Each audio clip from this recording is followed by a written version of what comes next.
4절 말씀. 아멘. 우리가 한번 암송해 볼까요? 시작. 너희의 믿음의 역사와 사랑의 수고와 우리 주 예수 그리스도에 대한 소망의 인내를 우리 하나님 아버지 앞에서 끊임없이 기억하미니 하나님의 사랑하심을 받은 형제들아 너희를 택하심을 아노라. 데살로니가전서 1장 3절에서 4절 말씀. 아멘. 자, 어제 본문에서 천사가 목자들에게 나타나서 무서워하지 말아라.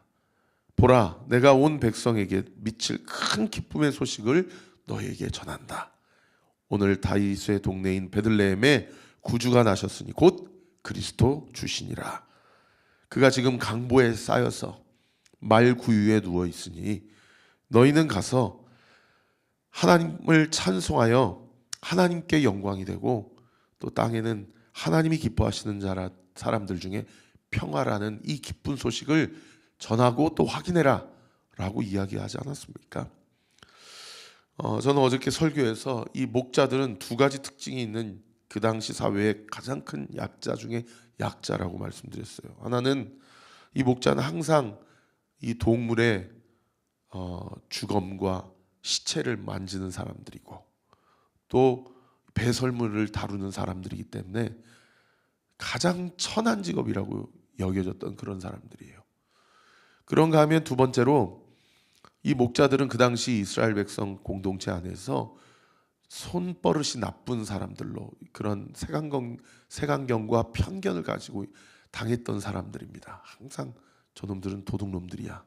항상 남의 것을 훔치는 놈들이야.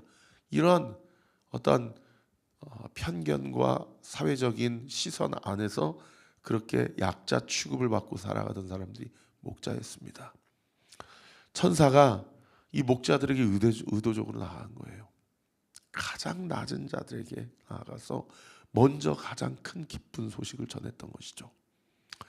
누가복음에는 기록되어 있지 않지만 마태복음에는 동방박사들이 있다라고 기록하고 있지 않습니까? 그들도 이스라엘 백성은 개 취급하는 이방인들입니다.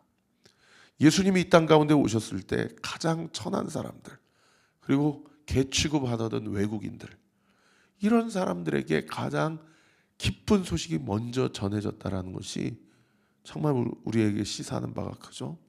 어쩌면 우리도요. 우리가 먼저 예수님을 믿은 것은 우리가 잘나서 잘돼서 그러한 믿음의 깜냥이 돼서가 아니고요. 우리가 가장 큰 죄인이기 때문에 우리가 하나님의 은혜 없이는 하루도 살 수 없는 그런 연약한 자들이고 천한 자들이기 때문에 하나님이 우리로 먼저 예수님을 믿게 하신 것이 아닌가 그런 생각이 들어요.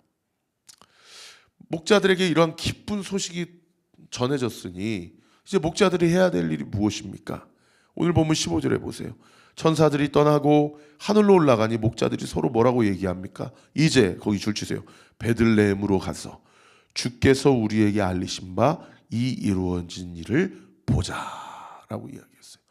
기쁜 소식을 들었어요. 그러면 어떻게 해야 됩니까? 확인을 해봐야죠. 정말 저 천사가 이야기한 것이 실제로 이루어진 일인지, 실제로 아기가 말 구유에 누워져 있는지, 그것이 표적인지. 왜요?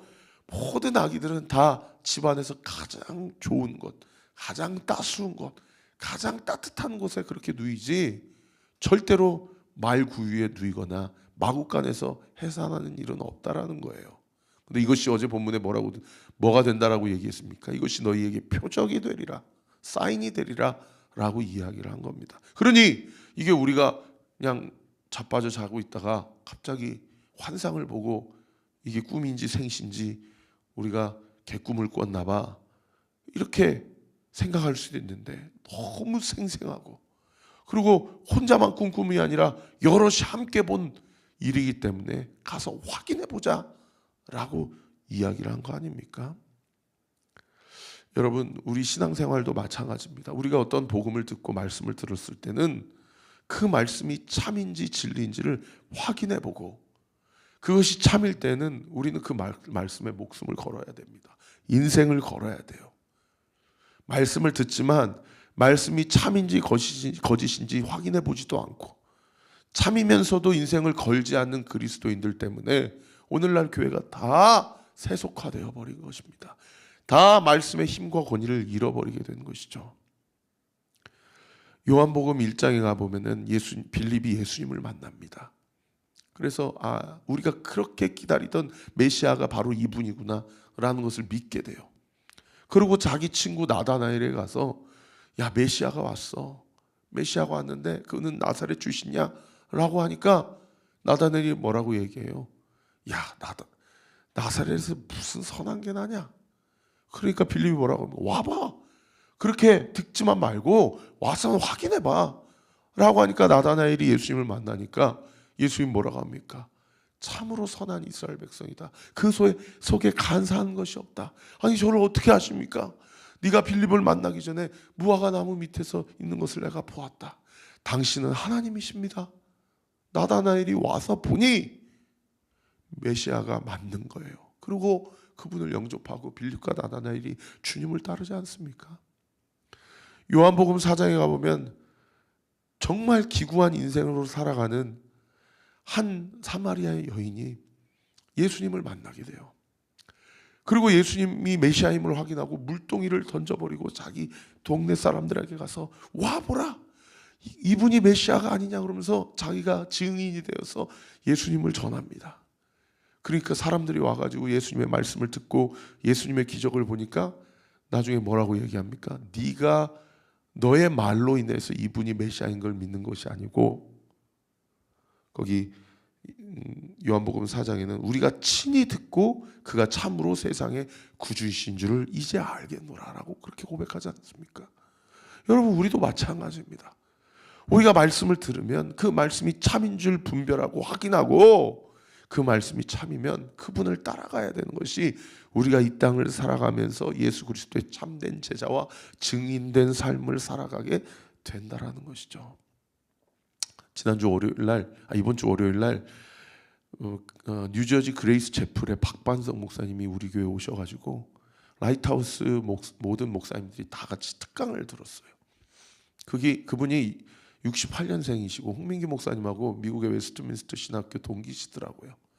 그분이 그 뉴저지 맨하탄에 그렇게 그 금융 전문가들, 법률 전문가들, 의료 전문가들, 그런 잘난 사람들 데리고 20년 전에 뉴저지 그레이스 처플을 개척을 하셔가지고, 보통 한국 사람이 이민 가가지고 교회 개척하면 KM, 한국 사람들 한인교회를 세우는데 그분은 EM 사역을 하신 거예요. 현지인 교회를 개척하신 거예요. 그래서 한인, 아시안인뿐만 아니라 아메리칸 사람들, 백인 사람들, 흑인 사람들, 많은 사람들이 모여서 그렇게 교회를 이루고 그렇게 개척을 하셔서 지금 거의 1000명 이상 되는 그런 교회를 세우셨더라고요. 근데 그분이 참 대단하신 게 뭐냐면, 그분이 강조하신 게 뭐냐면, 여러분, 제자 삼고 있습니까? 예수님의 제자 만들고 있습니까? 성도들을 예수님의 제자로 삼지 않고 만들지 않으면 여러분 직무유기하는 것입니다. 이렇게 막 도전하더라고요. 그러면서 어떻게 예수님의 제자와 삼아야 되는가? 여러분, 마땅히 예수님께서 마태복음 28장 18절 19절 20절에 뭐라고 얘기했어요? 너희 그리스도 예수의 제자를 삼아서 하나님께서 우리에게 가르쳐 주신 하나님의 말씀을 가르쳐 지키게 하라라고 그렇게 말씀하셨잖아요. 그런데 많은 교회들이 말씀을 가르치기는 하지만은 말씀을 가르쳐 지키게는 하지 않는다라는 거예요. 말씀을 가르쳐 지키게 해야 되는 것만이 거기까지 나아가야 교회라는 거예요. 제가 마음이 많이 찔리더라고요. 요즘에 교회들이 목사님들이 성도들에게 가르치기만 하지 실제로 그렇게 살아내고 있는지 확인하지를 않는다라는 거예요. 그러니까 뉴저지 그레이스 채플의 성도님들이 행여나 다른 주로 이사를 가거나 또 다른 나라로 이민을 가게 되면은 그 지역에 있는 교회를 다니다가 반드시 자기한테 연락이 온대요. 목사님, 제가 그레이스 채플에 다닐 때는 이렇게 목사님이 저를 사랑하시는 줄 몰랐는데 다른 교회에 와 보니 이 교회는 저를 가르쳐 주기는 하지만 저를 가르쳐 지키게 하는 데까지 나아가게는 저를 목양해 주지 않네요 라는 그런 편지를 자기한테 보낸다라는 겁니다. 제가 마음이 많이 찔리더라고요. 여러분 말씀 생활 잘 하고 있습니까? 여러분 하루에 몇 분이나 기도하고 있습니까? 여러분 헌금 생활 잘 하고 있습니까? 여러분 하루하루의 삶 가운데 주님과 동행하고 있습니까? 여러분 마음을 진정으로 주님 앞에 내어드려서 주님이 나에게 뭐라고 말씀하시는지 분명히 듣고 알고 하나님의 말씀대로 살아가고 그렇게 행하고 그렇게 살아가십니까?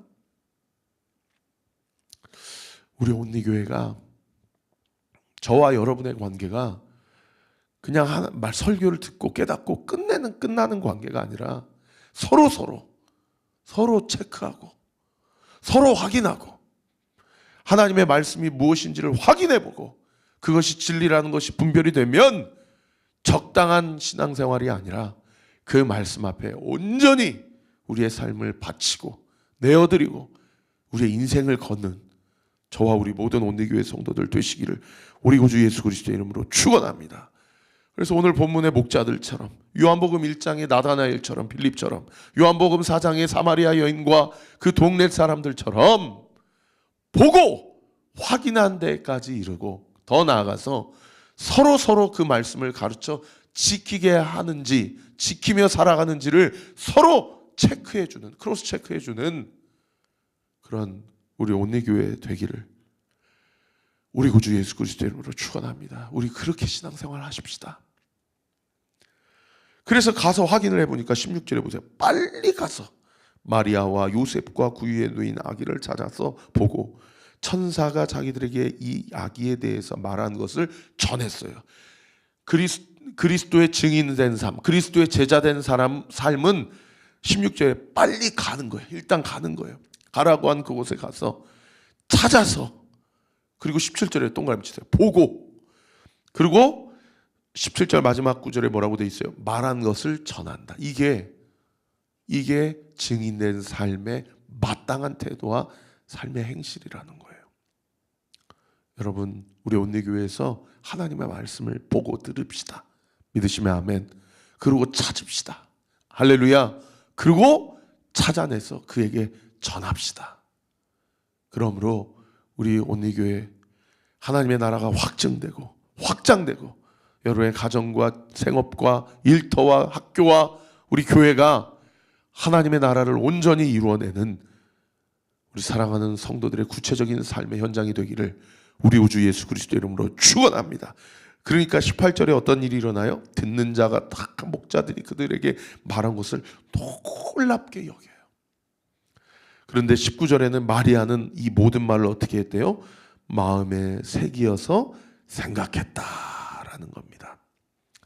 여러분 여기에 우리가 말씀을 듣고 보고 그리고 생각나서 그 사람들에게 말씀을 전할 때 두 부류로 나누어져요.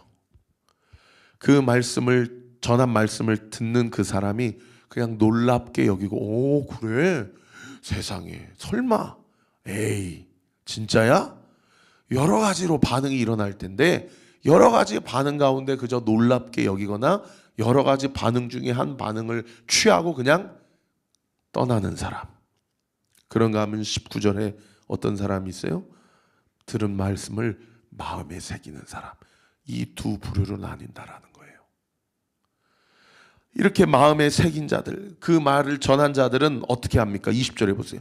목자들은 자기들에게 이르던 바와 같이 보고 듣고 본 그 모든 것으로 인하여 하나님께 무엇을 돌려요? 영광을 돌리고 찬송하며 돌아갔다. 여러분 마음에 새기고 듣고 본 사람들은 하나님께 반드시 영광을 올려드리고 하나님 앞에 경배를 올려드리는 것이 마땅한 삶의 태도고 어떤 사람들은 그냥 오 그랬어? 그러고 놀랍고 끝나는 사람들이 있다라는 겁니다. 사랑하는 성도 여러분,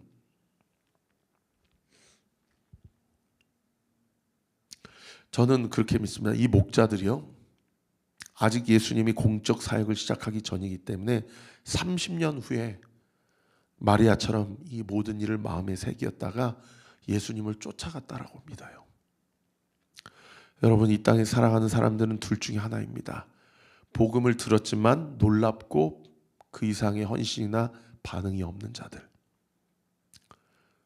복음을 듣고 놀랍게 여겨 마음에 새기고 하나님 앞에 영광과 경배를 올리는 자들.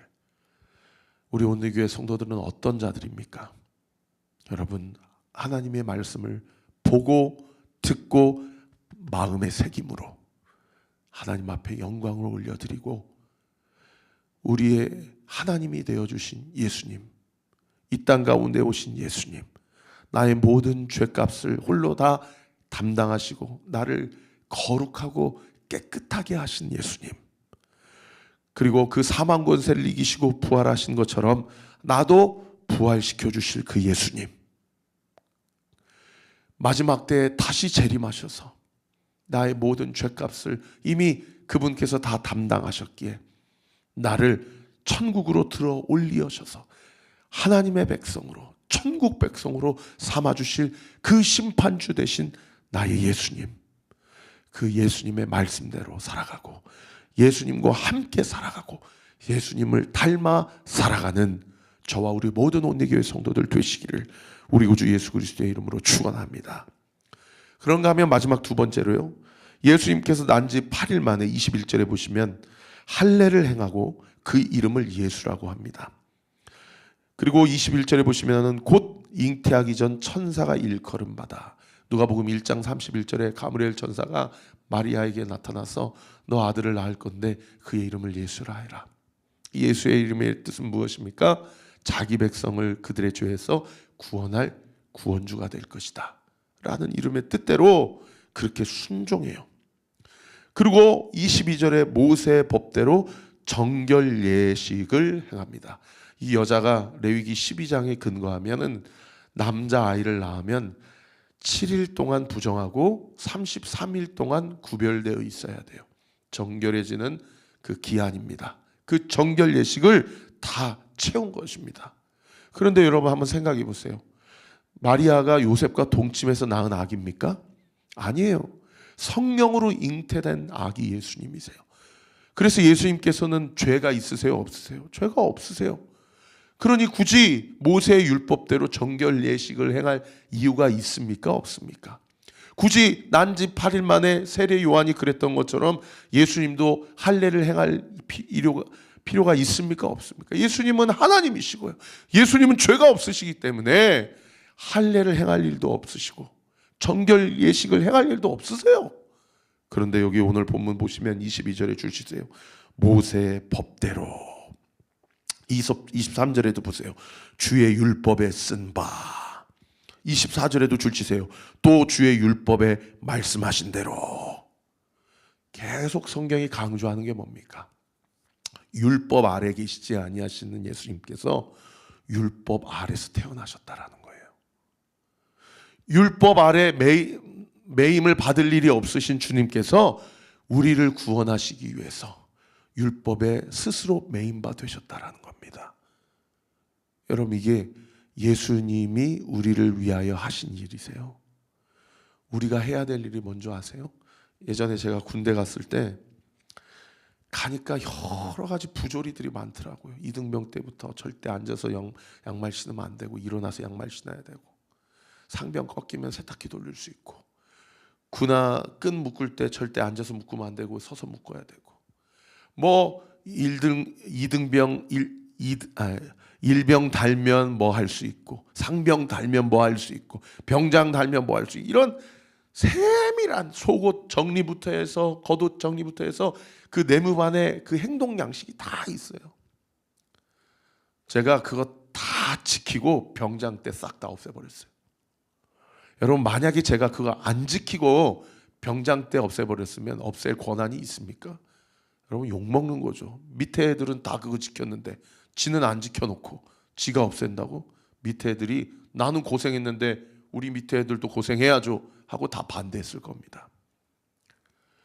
여러분, 어떠한 사명을 다 감당하기 위해서는요, 사실은 그 일을 다 몸소 감당한 사람만이 그것을 없앨 수 있는 힘이 있는 거예요.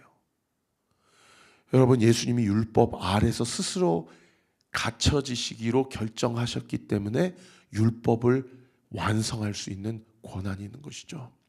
우리도 마찬가지입니다. 사도 바울이 뭐라고 얘기해요? 가장 연약한 자에게 자기의 영적 수준을 맞추는 거예요. 그게 성육신의 원리예요. 그래서 나는 이 우상에게 바쳐진 제물을 먹을 수 있지만 가장 연약한 자가 내가 먹는 그것으로 인해서 실족한다면 나는 먹지 않겠다.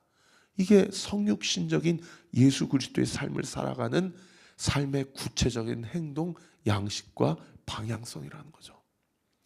우리가 함께 온리교회를 세워갈 때 나는 이 문제에 대해서 하나님 앞에서 자유해, 그런다고 막 하는 사람들이 있어요. 성숙한 사람은요, 나는 할 수 있지만, 그러나 이건 진리가 아니고 이건 하나님의 마음이 아닌 걸 알지만 내가 이걸 하겠어. 그리고 내가 이걸 할므로 연약한 자들이 나를 통해 예수님의 사랑을 좀 더 경험할 수 있다면, 그분의 사랑을 알아갈 수 있다면 내가 그 밑으로 들어가겠어. 그런 성숙한 성도들의 삶을 통해서 공동체가 세워지고 등대 모임이 세워지고 교회가 세워지고 가정이 세워진다라는 겁니다. 그리고 23절에 보면 율법에 쓴 바 첫 해에 처음 난 남자마다 주의 거룩한 자라 하리라 한 대로 아기를 죽게 드렸다는 거예요. 어떤 성도님이 첫 월급이라고 주님께 갖고 와요. 왜 가져오셨어요? 그냥 부모님이 첫 월급은 하나님께 바쳐야 된다고 가져오셨어요. 그냥 부모님이 그렇게 하라고 그랬으니까 했다는 거예요. 여러분, 이 첫 것을 나에게 드리라는 것은 유월절이 제정되었던 출애굽하던 그날 밤의 영적 원리로부터 시작해요.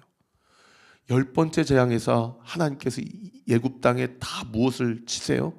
처음 난 것들을 다 치세요. 여러분, 처음 난 것을 쳤다라는 것은 뭘 쳤다는 겁니까? 바로의 첫 아들을 쳤다는 것은 바로를 쳤다는 얘기예요.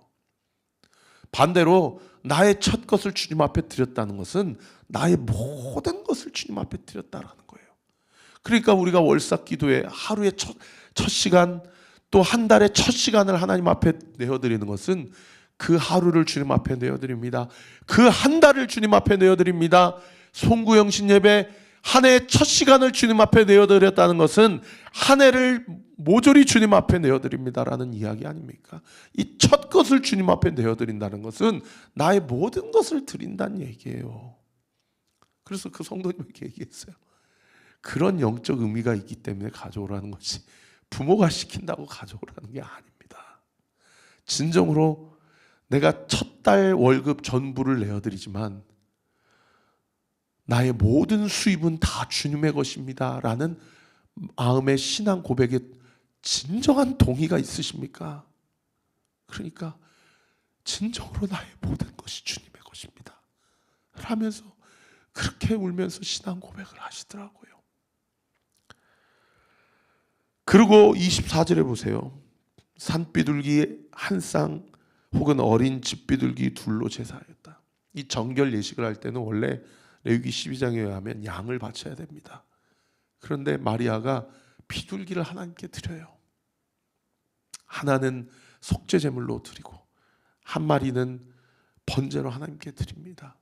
양을 못 드리고 비둘기를 드렸다는 것은 예수님의 가정이 그만큼 가난한 가정이었다라는 거예요. 이 가난한 가정이 전혀 속죄 제물을 드리실 필요가 없는 그 예수님을 낳은 이유만으로 하나님 앞에 속죄 제물을 드리고 할례를 행하고 정결 예식을 다 행하는 것이죠. 저는 여기서 나의 모든 것이 주님께로 왔음을 고백합니다 라는 신앙 고백과 더불어 하나님의 말씀이 행여나 거추장스럽고 그렇게 할 필요가 없는 상황 가운데 있다 하더라도 내가 주의 말씀 앞에 전적으로 순종하겠습니다 라고 하는 요셉과 마리아의 예수님의 정결 예식을 향한 하나님 통한 이 하나님을 향한 그 신앙 고백이 서려 있는 전적 순종의 행위였다라고 그렇게 설교하고 싶어요. 사랑하는 성도 여러분, 말씀을 가름하겠습니다. 하나님의 말씀을 듣고요, 확인해보고 하나님께 영광 올려드리고 그 하나님이 나에게 주신 말씀을 전하며 사는 그리스도의 증인된 삶을 사십시다. 그런가 하면 두 번째로, 연약한 자들을 위하여 나의 모든 걸 주님 앞에 내어드려 하나님의 말씀 앞에 철저히 순종하고 복종하며 그렇게 살아가십시다. 기도하겠습니다. 아버지 하나님, 감사합니다. 오늘도 주신 말씀 통해 전하라 하신 말씀을 다 전했습니다. 아버지, 이 말씀이 우리 사랑하는 성도들에게 들리게 해주십시오. 마음에 새기게 해주십시오. 그리고 말씀대로 확인하고 순종하며 복종하며 살아가는 저와 우리 모든 온리교회 성도들 되게 하여 주시옵소서. 이 시간 예수 그리스도의 이름으로 명하노니 이 새벽에 각 골방에서 예배드리는 모든 성도들의 기도의 제목이 응답될지어다, 응답될지어다, 응답되게 될지어다 믿고 감사드리며 살아계신 예수 그리스도의 이름으로 기도하옵나이다. 아멘. 지금은 우리 구주 예수 그리스도의 은혜와 하나님의 사랑과 성령 하나님의 위로 교통 충만하심이 나의 모든 것이 주님의 것입니다. 주님의 말씀을 마음에 새기고 주님의 말씀 앞에 순종하며 공동체 안에서 연약한 자들을 위하여 살아갈 때 나를 통해서 하나님의 뜻이 온전히 이루어진다라는 믿음의 확신을 가지고 오늘 하루도 승리하기로 결단하는 우리 사랑하는 온리교회 모든 성도들 머리머리 위에 지금으로부터 영원토록 함께 하시기를 간절히 축원하옵나이다. 아멘.